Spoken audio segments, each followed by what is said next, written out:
Tərtərdə baş verən dəhşətli qətl hadisəsinin təfərrüatları məlum olub. Kənd sakinlərinin oxu aza verdiyi məlumata görə hadisə namus üstə baş verib. Məlumata görə 1990-cı il təvəllüdlü Hafizə Hüseynova ailəli olduğu halda başqası ilə sevgili olub və onun qaynatası Səhliyar Hüseynov bundan xəbər tutub. O, bu barədə dəfələrlə evində gəlininə və oğluna xəbərdarlıq edilmiş.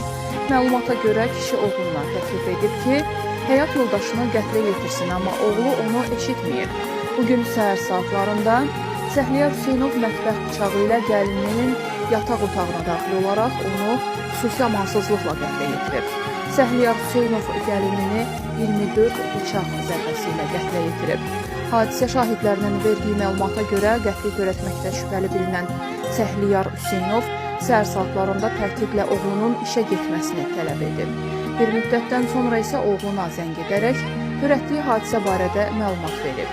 Qətlə yetirilən qadının yaxın müddətə qədər Ağdam-Bərdə yolu kənarında olan ticarət mərkəzində satıcı işlədiyi bildirilir.